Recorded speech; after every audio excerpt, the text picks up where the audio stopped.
The sports card hobby can humble you. It certainly has humbled me at times. In the 6 years since I've gotten really big back into collecting again, I have made more than my fair share of mistakes. I've learned some painful lessons the hard way, lost money on many cards along the way. Thankfully, I've taken a lot of those lessons to learn how to do things better ways, but I'm still not perfect. I'm still making mistakes every day.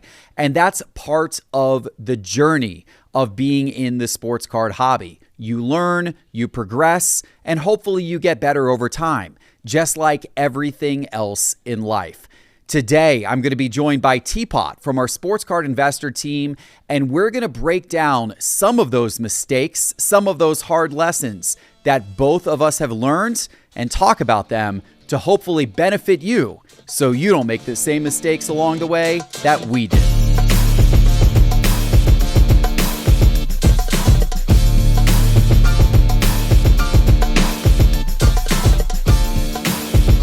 This episode is brought to you by Arena Club. Arena Club is an innovative platform featuring grading and authentication, vaulting, and digital pack openings. Be sure to check out the amazing items up for auction right now at Arena Club. From rare cards to top-tier collectibles, there's something for you at Arena Club. Download the Arena Club app today by searching Arena Club in the App Store on your phone, and then use promo code SCI for 10% off your first purchase of cards at Arena Club. Teapot, it is great to see you, sir. Welcome back to the Geoff Wilson Show. Yes, sir. It's always a privilege. And this video today is one that you inspired because on your YouTube channel, the Market Movers YouTube channel, where you put out a video every week, every Monday night, you're now putting them out. Over the last few months, you've really leaned into doing more educational type content on that channel. A lot of really good videos, a lot of videos that are both helping beginners kind of learn the ropes of the sports card hobby, but then even folks who have experience, a lot of good reminders, a lot of good tips for them as well. And there was one video that you put out recently that caught my eye in particular. A lot of the videos have been good, but you put out one that was titled 5 Sports Card Buying Mistakes That I Wish I Had Known Sooner. This was one of yours that got a lot of views, a lot of reaction. It seemed to really strike a note with people. Yeah. Well, we're diversifying the content now a little bit more from the conventional data dives, which I'm still doing about once a month. Also doing some entertaining, kind of videos, and it's a little bit of experimenting, ripping wax. And really the focus is back to basics on entertainment, on education. You mentioned 6 years back. I'm about 5.5 years back into the hobby. And there's a lot of things that both of us have learned along the way that I really want to share. I want to get that stuff out to the public to help people avoid. On the one hand, we say it's the cost of tuition. When you get into the hobby or get into anything, you've got to make mistakes and stumble along the way, and you can't view that as failure. You just have to view it as learning, right? But if I can help somebody avoid getting scammed or overpaying or any number of other things that we're going to talk about, that's the goal, and that's what we're trying to do. Yeah, for sure, 100%. So it's great that you've been doing this with your videos. Hopefully some folks out there have been watching these videos and have been taking notes. But today what I wanted to do was I wanted to dive into those 5 things that you said in that video, the 5 mistakes you made, buying sports cards. I want to talk about them a little bit more, and then I'm going to give kind of my 5 as well. So we'll go a little kind of counterpoint here, back and forth, and hopefully at the end of this, everybody listening has, as you said, learned a few things that maybe helps them in their journey not make some of the mistakes that we did that cost us some money along the way. Yeah. The first one is a big one, and it's a long-term one. It has everything to do with the monetary aspect, the financial aspect of cards, and that is believing that all or even most of your cards are going to go up in value over time. What's the number one thing we see walk through the front door of Cards HQ to come in when people want to sell their cards? A lot of junk wax, a lot of 1980s, 1990s, bingo, overprinted junk wax. Yep, everybody was buying those Bo Jackson rookies and other rookies from back then and thinking, wow, these are going to help me retire someday. In fact, people will come in with like Griffey base upper deck rookies with a $50 sticker from the card show they went to back in 1990, still on it, and the card's worth $50. Like it hasn't appreciated at all over time. In fact, it's lost value with inflation significantly. So that was the big thing, right there. Really, when it comes down to it, if you're looking long term, on the video, I kind of did this sort of these 2 different pyramids, and it has to do with the fact that only really the generational talents, the 1 to maybe 2, sometimes 3 best players from any given generation actually even retain, let alone appreciate in value long term. The exception is if you have cards from some of the most iconic sets, precious metal gems, star rubies, essential credentials, highly sought after sets that people like Nat Turner like to collect and get the whole set built out, then even obscure players, can Lawrence Funderburk can hold value, Sure. Priest Lauderdale over time. And that would also be true with Kaboom and Downtown sets Correct. in recent years. Yeah, one would think. Even the, believe it or not, even the Mac Jones Downtown rookie still has a lot of value because people love putting those sets together. Same is true with vintage. A lot of vintage set collectors. If you have commons from 1954 tops, they still, especially in high grade, are actually still going to be quite valuable because people want to build out the whole set. Because of set collecting. So there is some exceptions, but as you said, more often than not, it is the players and it is only those key, top of the pyramid players that are the ones that are really sought after over time. Yeah, it's especially in the early years for players when they're hot and they're high draft picks and everything. There's so much expectation baked into those players that we talk about this all the time. The vast majority, even a player like Joel Embiid or anybody who's had a really good career, won multiple MVPs, that type of caliber of player, over time their cards are going to come down unless they are one of those it guys, one of those 1 to 2 guys from a given, let's call it like 10 to 20 year period. Honestly, those ones may actually get back to where their rookie hype, cycle prices were, but a lot of the other ones are going to come down, and that's something. It's really important to have that in mind, whether it's for your own, personal investment purposes, to think, well, I can go put this money into the S&P 500 or into any number of other investments or real estate or whatever you want to do, but also thinking about what other stakeholders are involved that might inherit your collection, whether you try to sell it while you're still alive to have the money or they need to figure out what to do with it.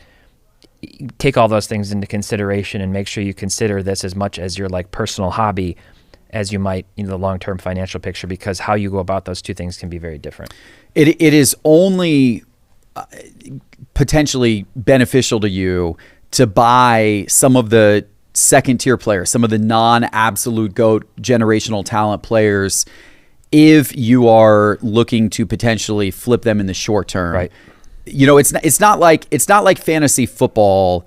And unfortunately, this is, by the way, I made this mistake quite a bit. Like my first couple of years getting back into this, I would actually analyze sports cards the same way you would analyze a fantasy football roster with a set, maybe a salary cap, maybe like on an auction league with a salary cap, or daily fantasy sports where you've got a salary cap. You're looking for value plays. So you're saying like, okay, I'm going to splurge and I'm going to get my Patrick Mahomes as my QB1. So because I spent a lot there, I need to find a under the radar running back who I think is trading, is less valuable than maybe what his performance on the field is going to be. That works for fantasy sports. In the sports card world, that only works for a matter of weeks or maybe a season. Maybe even just a week. Maybe even just a week. Yeah. And in some of my early sports card investor videos, I was analyzing guys like Landry Shamet. Yeah. I was analyzing Mitchell Robinson. Mitchell Robinson was another big one. Yeah, I was like, this guy, Mitchell Robinson, I'm like, this guy is very, very efficient. Like his player efficiency rating was super efficient. He can do a lot of things really well, yet his cards are like next to nothing compared to all of these. And I'm like, there's like signs that this guy could have a really good career with the Knicks and do some good stuff. And, his cards should be a lot more valuable than they are. However, where I was completely wrong on that, and by the way, Mitchell Robinson has been disappointing. He's had injury issues. He's been disappointing even in this scheme of what I thought he could achieve. But even if he had achieved what I thought he could achieve, he was never going to be a superstar in the league. And that's the difference. So, we were talking about Chet Holmgren because I recently picked up a big Chet card, and you had made the point, you weren't sure if I should really buy that card or not, because you had made the point like, he could be a solid player. He's on a great team. He could put up solid numbers. But in the long run, solid's not going to make that card valuable. It might next season. And that's, so that's what I got to keep in mind. I invested in one of Chet's cards, a big card of his, a 1-of-1 Prism Monopoly Black, his rookie card, $10,000 card. And so for me, the window of like owning that card and, is really, it's got to be limited to maybe a year or two type of window. if Oklahoma City is on the rise, as many think they are, if they make it to the NBA Finals this year, if they do good things, if they're dominant during the regular season, then his cards probably will go up the same way that Kristaps Porzingis' cards went up this last year with Boston, even though he wasn't the number one, right? You know, his cards still went up.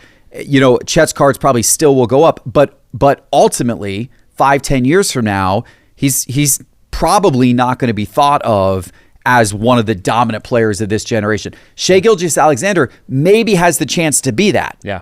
Chet does not. Yeah. Most likely. We'll see. Yeah. Most likely, though. There's most likely more of a limited season. Hopefully that's wrong, but that probably is going to be the case. And as you look back on this generation, as you said, all of these guys currently playing, there's only going to be a couple of them. And you know, I'm not talking about LeBron and Steph, because you know I'm talking about like that. You're talking about this generation, the last 5 or 10 years worth of rookies. Right. There's only going to be 2 or 3, as you said, that are really going to be valuable. And then this kind of leads into my number one point on this, which just builds off of yours, which is the value of those superstars is exponentially greater than the value of everybody in the next tier down. Yeah. There's this exponential multiplier which gets added to the top tier, the very top Big player, time. You know, and you see it, you know, I made that famous prediction about how I thought like Will Greer's cards were so much less valuable than, or so much more, opportunity. And so what's interesting, people play that clip now and they're like, that's funny. How did you ever think Will Greer was going to be better than Kyler Murray? I actually never did think Will Greer was going to was going to be better than Kyler Murray. I just said that where Kyler Murray's cards were valued at back in 2019 was, back then they were like 10 times more than Will Greer's cards. And back then I said, Kyler Murray's not 10 times the quarterback Will Greer is. Now, you could argue today that I was even wrong about that Kyler Murray actually is more than 10 times the quarterback Will Greer is. Obviously, their careers would suggest that. But back then, I said there's so much of a difference between these two guys, yet their talent levels aren't that magnitude of different. But what I ignored and didn't realize was that even if I was right, even if Will Greer was 75% of the quarterback Kyler Murray was, Kyler Murray's cards very well may have been justifiably 10 times more. Because sometimes being Patrick Mahomes versus being Kirk Cousins, that's worthy of a 10 times difference or a 50 times difference or 100 times difference in the sports card world. That's just how it works. That's the nature of how it is always. And I mean, if you go back to when Tom Brady and Peyton Manning were competing against each other in the 2000s, all the way up until when Peyton retired, many people, myself included, would have said if I were doing a draft from day one, I would take Peyton Manning over Tom Brady as my team's quarterback. I just would. And I know there was the playoff, aspect of it and everything. There were a lot of factors that led to Tom Brady winning early championships that had everything to do with everybody else around Tom Brady and not a lot to do with Tom Brady, especially like his first 3 or 4 Super Bowls. It was really the defense and the whole package of that New England team. All of a sudden, Manning has that really bad season with Denver, still ends up winning a Super Bowl, retires, and then Brady goes on to win, 3 more Super Bowls, and so he just solidified that legacy. He broke all the longevity records. He became the undisputed GOAT in the picture.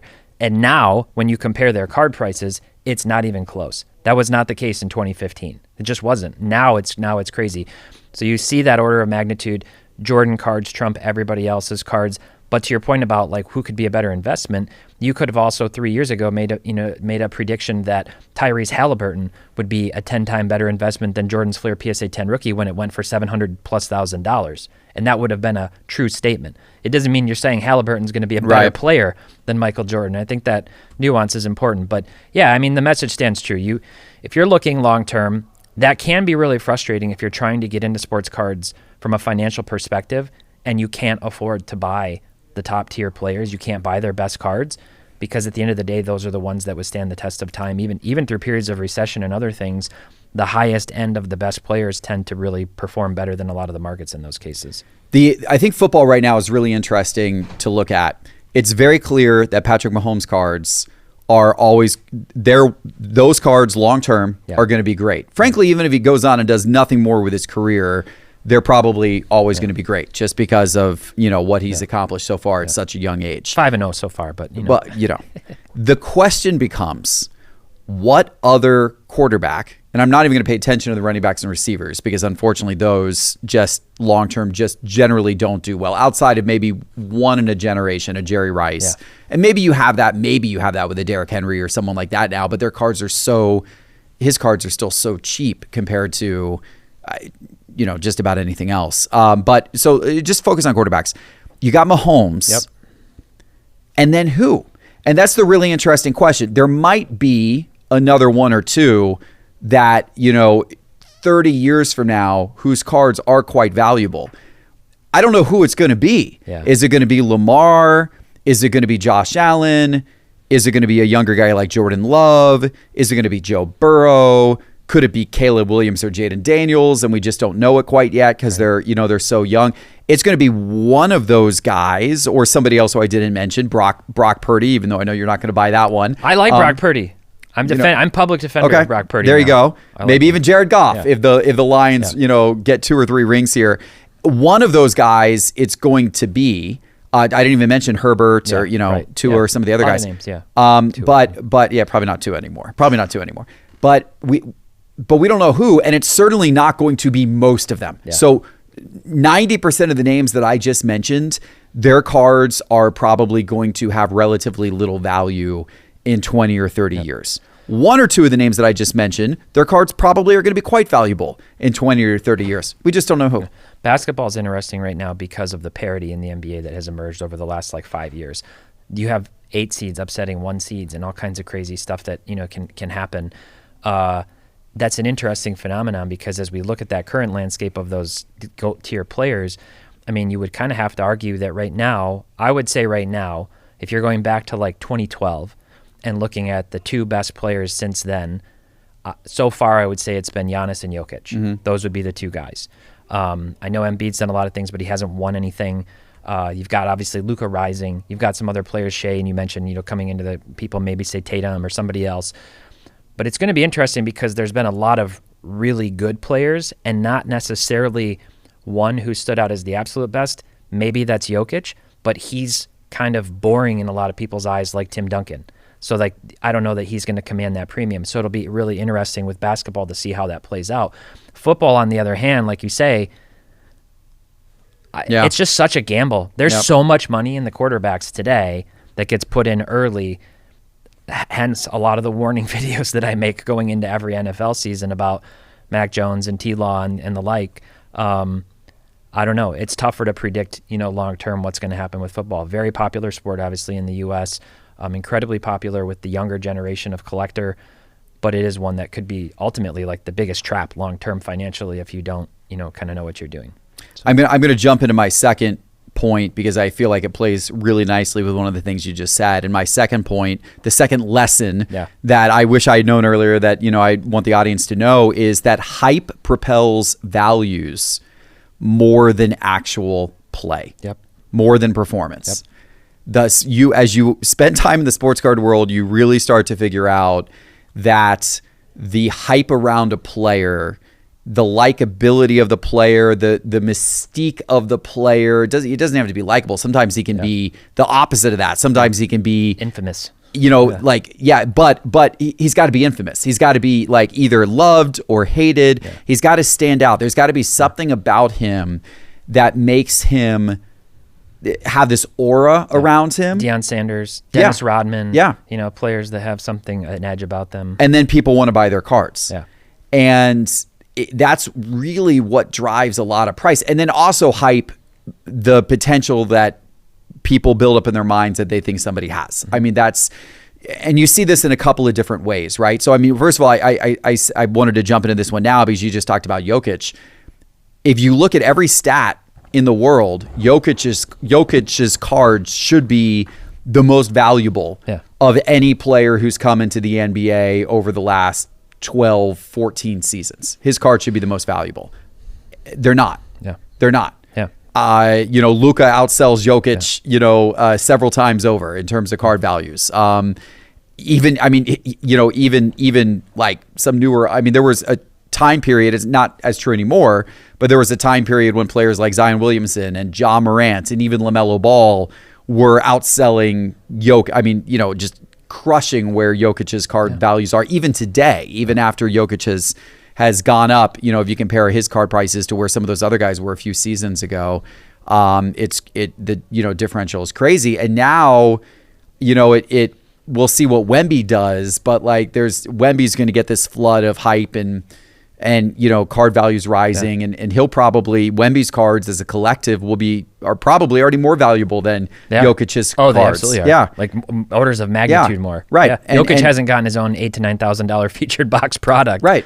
Right. Nor will he. Sure. He's not going to. And so that's and you mentioned Tim Duncan. Yeah. Same deal, right? So they didn't have the hype. And then the hype can sometimes not just be around like one particular player, but sometimes it's around the entire sport. And so you see this pattern, for example, with football cards, and you've talked about it on your show before, where football cards typically go up and up and up, starting in the spring, through the summer, right to the kickoff of the NFL season. Yep.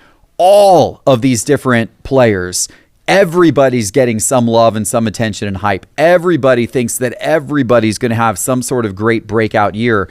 And just about every football card of every young player seems to be up come, the end of August, beginning of September, compared to where it was months prior to that. And then almost every single one of those cards is back down come November, December. Almost every single one. Very, very few. And it's the hype of all of the people combined brings the entire market up. Yep. And then the entire market falls when people start to realize, oh, wait a minute, 80% of those quarterbacks who we hyped up during the offseason are more like Sam Howell and Kenny Pickett and Desmond Ridder than they are like Jaden Daniels. Yep. And the only ones who go up starting into the first 5-6 weeks of the season are the ones that nobody was paying attention to, who get a spot starter 3 or just end up breaking out during the season and having a good year, and then maybe they start to see some price appreciation. Yep. That's the type of thing that can happen. So that's obviously like relates to what my second point was, my second mistake which was buying at the wrong time. Don't buy before the season. Don't buy going into the playoffs. Don't buy after a big performance. Just don't do it. I just got done talking with some friends about that with the baseball playoffs and looking at the last few years and how Jeremy Pena's card spiked up to the moon, the year that he won World Series MVP. Adolis Garcia's card spiked up to the moon the last year with the Rangers. And this year we're seeing that with, some players, it can really hurt your pocketbook and just your overall attitude toward the hobby if you get sucked in the momentum. I will say it's hard. It's really hard, especially if there's some kind of an emotional attachment to the player. My Tigers just got done on that magical run and, it ended, and I kind of expected it to, but like a lot of those players' cards are actually up in value. Parker Meadows cards are up in value. I want to go buy Parker Meadows cards because it was so much fun. But Scooble cards, I'm not going to do that right now. I'm not going to do that right now. I'm going to wait for everything to cool down. Scooble he was high in the top 5 a couple of weeks ago. Yep. I think he was like number 2 or something. And I'm sure his cards, unfortunately, are probably already starting to drop now. Yep. And they'll probably continue to drop for the next couple of months. Yeah. Another big lesson is, if you can, wait. If you want to buy secondary market singles, wait a little bit. Mm-hmm. Wait until the hype cycle has cooled down. I show Prism charts, and it's just especially like first PSA 10 to market is always like the crazy high one. The infamous $3,000 Mac Jones PSA 10 Donruss base card, believe it or not. I mean, people would jaw would drop. This is where using a product like Market Movers really helps. You look at price movements, which is our tool that takes over 4 million cards and puts them into a table that you can sort by what's gone up the most and down the most. That's the tool we use to prepare for the top 5 every week. You can look at player trends and see who's going up and down the most. And obviously you can look at the charts and you just see the price trajectory. If you see a card that has recently gone up 100, 200, 300% in value, could it keep going up? Yes, it could, especially if the card was very, very low. But will it? Probably not. It's probably going to come back down to earth, and we see that with a lot of different players. Yeah, I agree, and I think that leads into your next point, right? Yep. That you covered in your video. You talked about FOMO, bingo, fear of missing out, and man, is that a word that drives a lot of behavior in the sports card hobby in a destructive way for a lot of people, and I've gotten caught up in it before at times as well. We all have. Yeah. If you're aware of it. Okay, if you're aware of it and you go, I said that I bought a Scooble Gold Refractor rookie about 2 weeks ago, Topps Chrome. and it was like 40% more than what it had been probably a month prior. And I picked up Scooble cards before the season and during the season, and I just said, these don't come up often. It's still decently priced. And I literally sent it to my spitballing buddies and said, FOMO buy. One of them sent it to me and got me. I said, you got me. Okay, I bought it. But yeah, you can buy at the wrong time. Now, a really good example of this, a guy we've talked about a lot on this on our different content, is Paul Skeens. Mm-hmm. His cards went up, and went to the moon. Now they are down. His Bowman Chrome Auto, Prospect First Auto, is down 50% since July over the last 90 days. Shohei Ohtani, on the other hand, his PSA 10 Topps Chrome base rookie card is up 67% in the last 90 days. He's making a run. I would say now, don't get caught up in the FOMO of Ohtani right now. If you want to buy Ohtani, he certainly looks like the guy of this generation, every bit the guy. Okay, maybe his cards will hold value long term. That doesn't mean you should buy the cards right now while he's hot. Wait until the second week of December. Yep. Wait until Christmas week when people are doing other things, and try to find some Ohtani cards in the off season if he's somebody you want to look at. Yeah, no, that's great advice. I'll give you an example how I got caught up in it recently. I was, we saw that great performance by Lamine Yamal in the Euros, right? And, youngest player ever to score a goal, in the Euros and all that kind of stuff. And we were at the National, and somebody had just pulled, the new product, the UEFA club competitions, Topps Chrome, had just come out the week of the National. It came out, I think, literally the first day of the National. And so somebody was opening up one of the first boxes of it, and they pulled a Lamine Yamal autograph, and they came up to me and said, do you want to buy it? And I said, well, how much is it? And they call up eBay, and they're like, well, 3 have ever sold on eBay so far. And they were like, 600, they were right around $600. Yeah. 3 of them have sold. Broke every rule. And I mean, this was so early. And I said, okay. I said, those are all going to completely come down in price. I said, but it's cool that this is the brand new set that just came out today. I knew Harrison would like to see it, my son. And I'm like, maybe he would even want to do a trade deal with me or something on it. And so take I was like, all right. I was like, I'll tell you what. I was like, I told the guy, I'm like, I'll give you $500 for it. I'm like, because I know the price is going to come down. It's going to come down below $500, but I'll give you $500 for it. So I gave the guy $500 for it. He was happy to give me the card. And I showed it to Harrison. Harrison's like, Dad, that's a really cool card. He's like, that card will probably be a lot cheaper in a few months.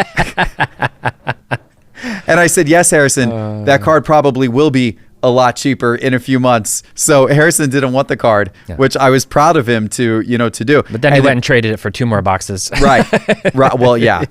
Then ironically, this past weekend, I was here at Cards HQ. I still had it in my case.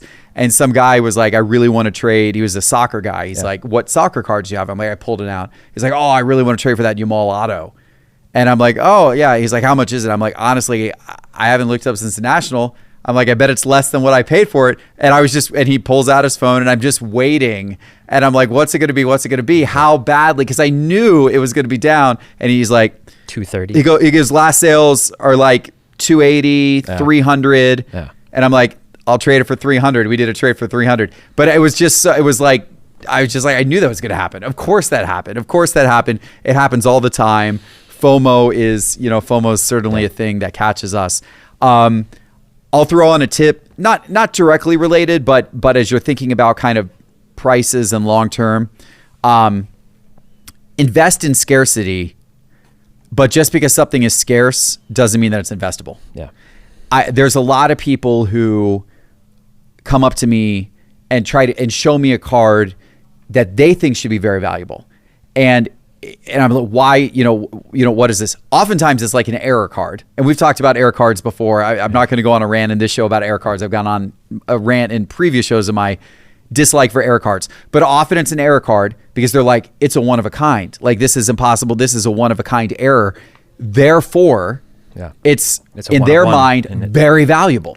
Or they say this card is a pop 1 because it's the only one that's ever been graded PSA 10. And therefore, in their mind, that makes it extremely scarce and it's very valuable. And what they're ignoring is that what affects the price of sports cards, the very basic economic terms, is supply and demand. In these cases, they're correct that there is a extremely limited supply. Yeah, it's rare. And what they're ignoring is the fact that there is no demand. Yeah. In order for something to become valuable, you have to have a situation where there's a limited supply and there's high demand. Yep. That combo has to occur. There has to be more demand than supply for prices to rise in normal markets. Right. And just because something has very low supply doesn't mean that it has demand. And if there's no demand, something can have the smallest possible supply of pop one, but if there's no demand, it makes it not valuable at all. And that's the case often with cards. Yep. You know, people will have these really rare cards. They'll have some offshoot brands, some weird insert from some offshoot brand that they got graded, and it's a PSA 10 and great, but nobody else bothered to grade it because, or they just don't care about it. Or even maybe other people did try to grade it, and maybe it is truly the only pop 10, PSA 10 to ever exist. But if nobody's actively seeking this card wanting to buy it, it's never going to drive the price up. Conversely, if you have a situation where you have a scarce card, where you have a card that is low population, rare, low numbered, whatever, and it is a card that there is demand for, that people are excited about that player, they're excited about that card, then you have a situation where your card could become very valuable. And so you've got to have that, scarcity is good. You should be investing in scarcity because scarcity, limited supply, gives you the greatest chance, to have values go up, but that will only ever happen if demand is there. So that's something that people need to realize. Yeah, there needs to be demand. There's actually a problem. It can really work against you if there's not overall market awareness. That you have to have awareness of what a product is. Yeah. People will pull out stuff from the 90s, and even for somebody like me, every few months I find out there's a subset or some kind of rare something from the 90s that I didn't know it existed. It's cool. I think it's intriguing. I think it's interesting that something exists that I didn't know existed when I'm kind of a student of the 90s, but that doesn't mean I necessarily want it. And if the card never sells and there's no price history, then there's no price confidence. And now you're in this situation where you have to find somebody who is a insert player named super collector, who has all the other iconic cards that everybody wants, that they want, or a really niche, quirky collector who wants to. And some of my PC is that way, where I don't want the mainstream stuff. I want the stuff that has good eye appeal and is interesting and is something a little bit off the beaten path. But like when it comes down to it, I did a poll a few years ago, maybe a year ago, I guess, after World Cup, after Messi won World Cup, and he had his World Cup Prism Black 1 of 1 that sold, and it sold for less than his PSA 10 rookie card, which is low population. It's like, I don't know, like pop 37 or something like that. It's very low. I said, well, this Prism World Cup 1 of 1 Black is, to me, his most important, most iconic ultra-modern rookie card in existence, and I would say is his best card in existence. And so the poll was, which would you rather have? And like 63% of people said they'd rather have the PSA 10 rookie, because it's the iconic card. It's the one that everybody knows, and it's one where there's enough sales happening with some frequency that you know what that card's going to go for. And then when you start getting into all these other sets, that's another thing to be really careful with. Like if you're playing the long game, if you're buying cards to hold for the long term and you want them to really retain value, sometimes quirky things can appreciate massively over time, like precious metal gems, which were not popular 30 years ago and blew up, but it's rare. It's really rare that happens. It's far more common for the most iconic cards from the most iconic sets, whether it's Prism or Topps Chrome or Bowman Chrome or whatever it might be, to be the ones that people are just going to keep coming back to when they want to buy the most iconic card of a particular all-time great, than to go look for some like random third 1 of 1 from the totally certified checklist or something. They're not going to be interested in that. Even if those cards are maybe more rare. A great example of this, I had a guy come up to me at the National who had built this incredible collection of these 1 of 1 cards from contenders, which I'd never heard of these before. I can't remember even now exactly what they were called, but they were metal cards. They were like, actually like kind of precious metal type of cards that were 1 of 1s that were in contenders football for a number of years. and they were impossibly rare. Like they were all one of ones. They were only one of ones and only a very limited checklist. So they were like basically, almost impossible to find. And he had amassed many of these, and like he wanted to know, like, would I be interested? What did I think the value was? And I couldn't find any sales history on any of this, looking in market movers, and none of the tools. And I was like, you know what? This is almost too rare for me to, it was too rare for me to buy. I had no confidence in the price, the desirability, the collectability, because I'd never seen it before. And I asked some of my other cards, have you ever heard of these cards? Have you ever seen them? They had no clue what any of these things were. So sometimes something that rare works against you because of the lack of awareness. And also, as you said, the lack of sales history makes it really difficult for people to price. There's a term that that we use a lot called, is a card liquid? And it's interesting, like my son Reeves, who does a lot of flipping of cards, a lot of trading, buying and selling, makes money off cards in the short run. He only likes to transact in what he calls liquid cards. He's constantly, I'm only going to do it if the card's liquid. Is it liquid? Is it liquid? Show me a card that's liquid. And he's learned that lesson. And what that means is that he only wants cards that are first of all, highly desirable, but second of all, are transacted with some relative frequency, so it's easy to call up the price chart in market movers or look at past sales on eBay and see a very consistent trend of what the card's worth. That gives other people confidence. Price confidence. It gives people price confidence, so they're willing to pay for the card. Yep. Where if you show them something that hasn't sold in 6 years, like people are just scared away by that. Yeah, they don't know what to do. Topps Paper, Series 1, Series 2, Update, I believe, have these patch autographs called Topps Reverence. They're incredibly rare, like very, very, very rare cards. Hard to find, you barely even ever see them. So if you hit one, the pack odds are insane. They're really long to hit pack odds. And it should be, in theory, a really awesome card. They look really nice. They don't even sniff like what you would think the value of the card should go for because they're too rare. Like people don't even know what they are. They don't even know that they exist. They don't even know that they came out of Topps Paper or how hard they are to hit or anything like that. The value to the rarity is way lower than what you would think. Yeah. So that's kind of an example that comes to mind for that. Yeah. Focus was, I think, your fourth tip on the video. Yeah, I refer to it a lot. I call it Pokemon syndrome. And I say, don't get Pokemon syndrome, this like, got to catch them all. And it's really hard to do, not to got to catch them all. That almost sounded like, but don't get trapped in that. There's a lot of cards out there.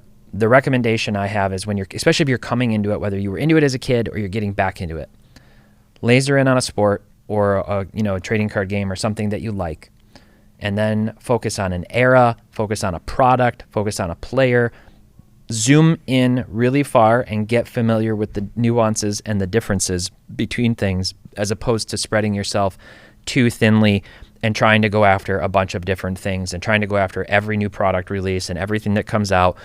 That card looks cool, I'm going to buy it. I don't know what it's worth. Use a product like Market Movers to look it up. If you don't have focus, you'll almost certainly wake up one day surrounded, quite literally, possibly on tables and everywhere, with cards that you don't know how you got. You don't even remember buying them, and you don't want them anymore. And then you're probably going to lose money on them because, if anything, you got to pay fees or sell them to a shop to get to move on from them. So there is a caveat. Pretty much every collector goes through some measure of consolidation or personal curation of their collection, and I think that can actually be even healthy. So I've done that a lot. I'm going through that process over this last year of many thousands of cards, honestly, and sorting and selling things to Cards HQ and sending them off for consignment. It can help you to have those cards in hand to really realize, what do I like, what do I not like, and to help carve out your collector identity and go through that process. But overall, I just liken it to think about the opportunity cost. If I spend this $5, this $10, this $5,000, this whatever the amount may be, what am I missing out on? And that can be other cards, or that can be a new car, or that can be putting it into your investment account. It can be any number of things, a vacation with your family, whatever. Just take that opportunity cost into consideration before just sort of like spastically hitting, the buy button or bidding on things and going, now I've got buyer's regret. So try to carve out your identity over time, focus. It's okay to move on from things. It's okay to say, I don't like this. I've gotten many cards in the mail and like turned around and sold them right away because I'm like, I just don't actually really like this card. Yeah, no, I agree. I wrote down invest in what you know and invest in what you love. And I think in terms of focusing, I think people are going to be more successful if they focus in on whatever sport, team, players interest them the most. Yeah.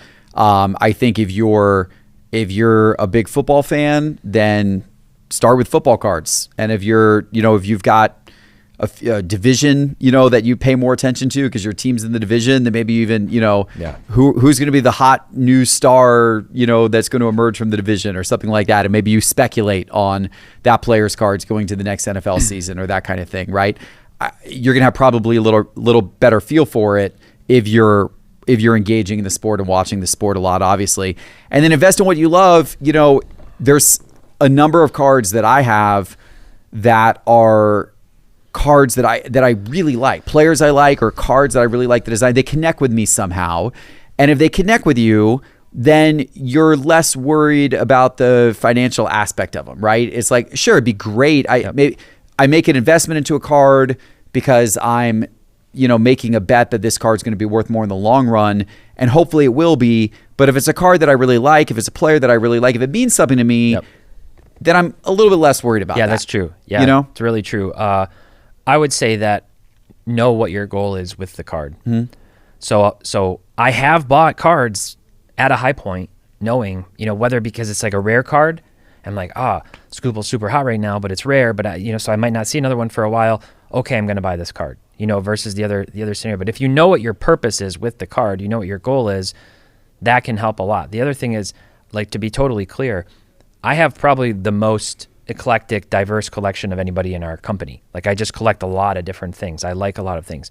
So this process of curation, and it really is more curation than consolidation, has been about setting guardrails around my collector style and saying, what are the things that I like the most, that move the needle most for me? I've got a color match binder that I'm, putting together with pages of different colors. So I like color match cards with certain players that I like. I like gold refractors. I don't really like sticker autos, so that you kind of get rid of those. I don't really like the non-game worn patches, so I start to get rid of those. You start just going through that curation process. One thing that is probably like super geeky that you would laugh at maybe or others, but I have to do this, is because I like basketball, football, baseball, UFC, hockey, tennis, I like a lot of different things. I've started to like stratify and actually build out spreadsheets of tiers of players and where I sort of put them. And if they're not above, if they're like in a certain third or fourth tier, I'm just telling myself, I'm going to know where their cards are at home, stored on a shelf or something, and I'll limit myself to 2 cards of that player, no more. So then if I see this really cool Topps Pristine Gold Refractor from 2004 or something, and I'm like, oh, that's calling my name, do I want that card more than one of these 2 other cards? And if so, okay, I'll go for it. If not, and then I'll sell one of those to move on and to sort of just control it. Like, otherwise things can just get really out of control, and it can prevent you from really hitting your like bigger collector goals, I would say. Yeah, all good advice. All right, we've got one final tip each. Yep. We're going to wrap up the episode with. You went a little harsh truth. I went to the dark side of the moon with your last tip, but it's something that obviously people want to hear. Yep, went to the dark side of the moon, and that is just avoid being too trusting. Avoid being too trusting with everything, honestly, in the hobby. Just don't be reckless and don't be gullible. Use your common sense. Use your intuition. If something seems too good to be true, it probably is. And just never don't pay goods and services through an online transaction that's not through a reputable marketplace, unless, frankly, my attitude is unless I'm actually willing to just lose that money outright. Not that I expect to or want to, but I should point the finger back at myself if that happens. So once in a while, if I buy a card, if somebody's running an Instagram story or something, and they've got like a $30 card, and I know they do a lot of volume or whatever, and they're like, I only take Zelle, or I only take Venmo, or I only take, but they're a reputable person who's selling constantly, then I don't sweat it too much. I see that they, are public. I see that if I were to light them up on my Instagram story, it's going to be detrimental to their business if they don't ship me the card, then I'm fine with it. But I got burned early. Mm-hmm. The first month I was back in the hobby, I paid, I don't know, like $80 for a Luka Doncic rookie card. It was the most expensive card that I had purchased to date, and it was a really good deal. Like too good to be true, good deal. And then the person who had a real Facebook account and everything said, "Oh, I can only do friends and family though. Like you got to pay friends and family." And I honestly didn't know any better. And I just paid it.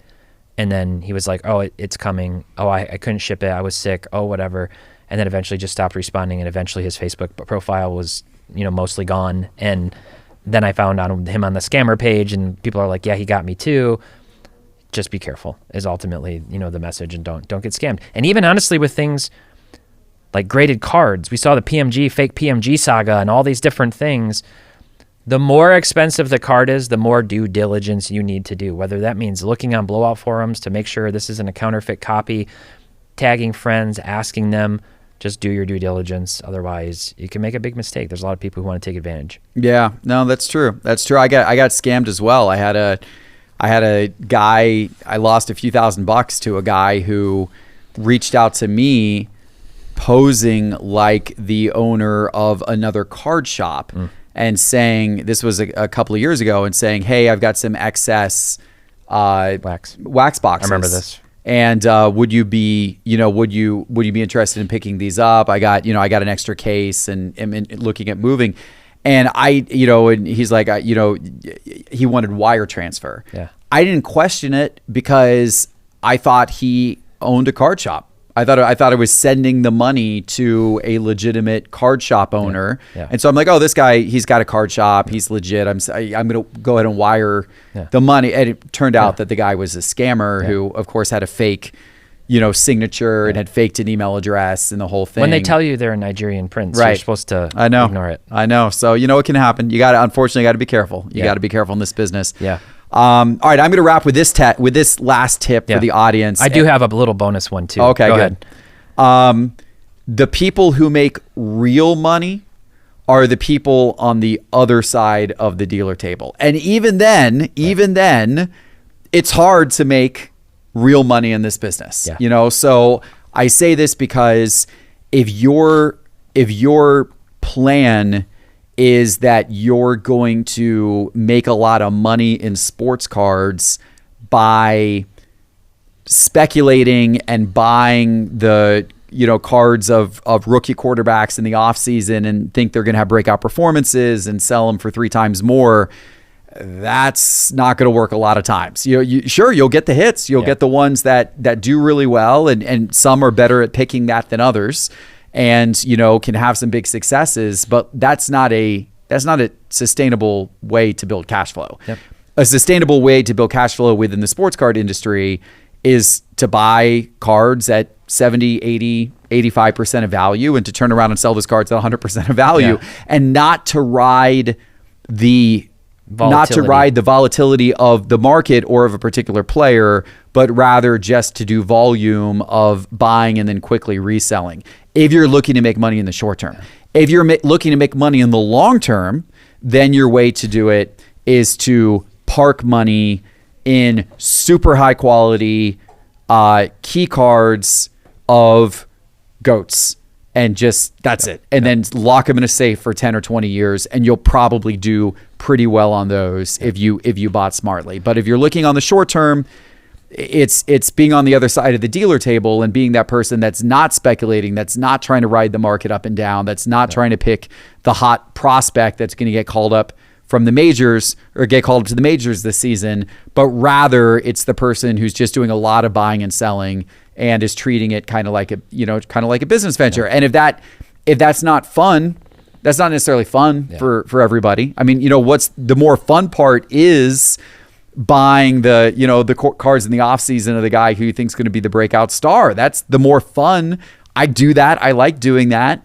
But then, for every time I get it right, I also then have spectacular losses as well on some other guy, right? Yeah. So I mean, for every I was going to say for every Kyler Murray, because I actually made a decent amount of money this offseason buying Kyler Murray cards and then selling them. Although I'm sure at this moment, Kyler Murray's market's probably sliding backwards again. It is. So, so there was opportunity there, and I made some money on Kyler Murray, but for every Kyler Murray, there's a Trevor Lawrence or a Desmond Ridder in my case. Yeah, if the motivation's money, I would say there's like an inverted time to effort ratio in terms of profiting. Like meaning you can put in lower effort and buy iconic cards, still time it right and do your research, but look for those opportunities and buy on a good deal.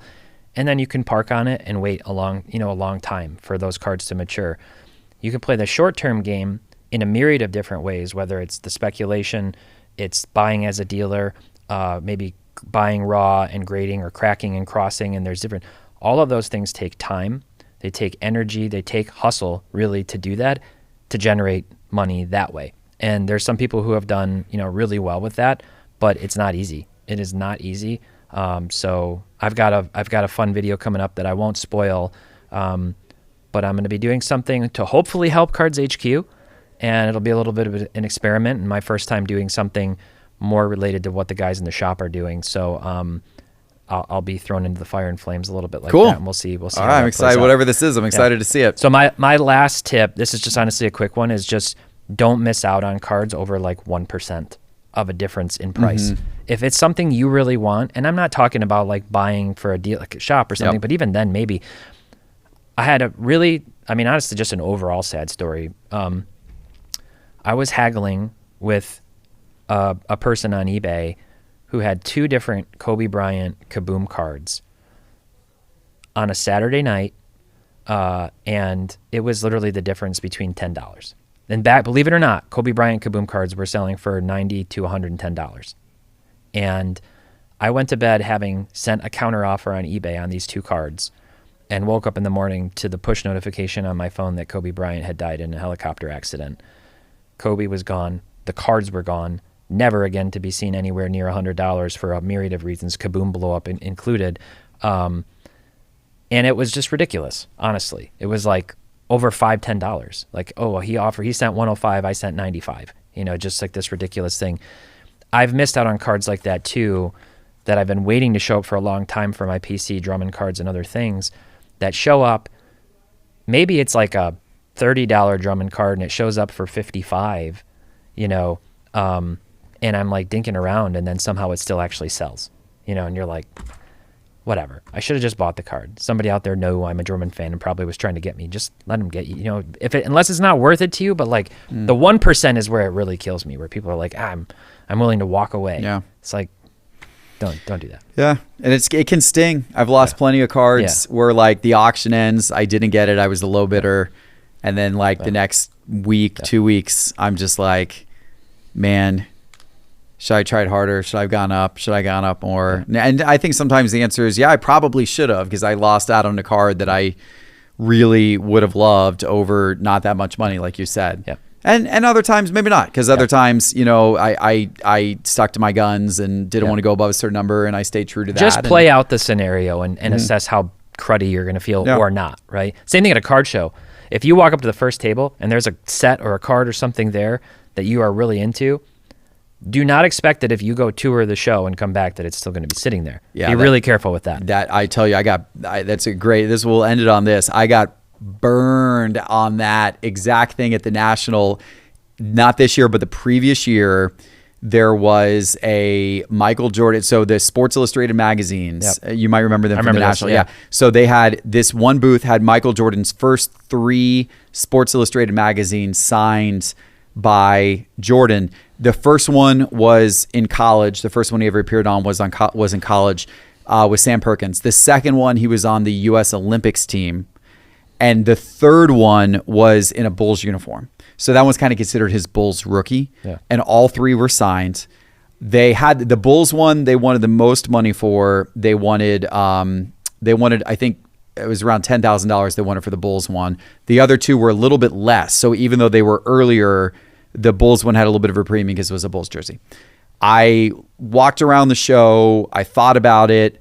And I went back and I was like, I decided, you know what? I'm going to buy all 3 of those. I think those are good long-term investments. I go back. They had sold in that like probably 30 minutes to an hour. He sold the Bulls one. He did not sell the first or the second. And so I was like, okay, that's cool. So I bought the first and the second. Yeah. Bought those at the National, own those. It stung me is stung me ever since then, though, that I did not buy his Bulls one. I did not buy his Bulls rookie, his first Bulls Sports Illustrated signed by him. Well, wouldn't you know it, in Heritage Auctions last month, what shows up for auction? Oh my. The first Bulls jersey, Sports Illustrated, signed by Jordan. I don't know. I don't know if it was the exact same copy or not, or if it's another copy. But I actually should go back and watch that Sports Card Investor video because I could probably tell. But it may be the same copy. It may be another copy. I'm not sure. And it comes up for auction. And I'm like, oh boy, and I haven't seen it. I hadn't seen it since. This thing's rare. There's not many of these out there. And so I bid on it. I ended up buying it. I'm sad to say I ended up buying it for about $18,000.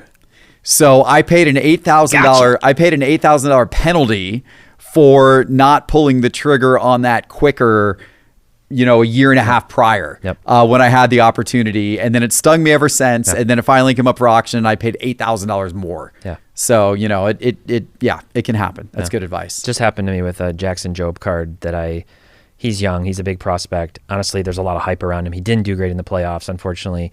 But he had his Sapphire Gold numbered to 15, PSA 10, Pop 1, I believe, was on eBay and had previously sold the same copy for dirt cheap. And I went quite a bit over what that had sold for at a prior time, and thought I was good on the one hand, but also thought I'd be actually getting a deal at the same time. And I didn't get it. I was second highest bidder. And then the person who got it immediately flipped it and turned it around for on a buy it now for 6 times what it sold for, and just posted it on eBay. I'm like, okay, all right. That's one I think I would have liked to have, even just for my PC, but yeah. Oh well. Lessons you learn, man. Yep. Lessons you learn. Well, Teapot, I appreciate you joining me today, yes, and sir. thanks for sharing this with the audience. Yep. And hopefully all of you out there got some good value from today's episode. If you did, please give it a like and make sure you are subscribed to this show everywhere. The full-length episodes of these Geoff Wilson shows are on YouTube on the Geoff Wilson Show channel, but they're also on Spotify and on Apple Podcasts. So you can subscribe everywhere and listen to them on the go. We appreciate you watching. We'll see you soon with our next one. Take care.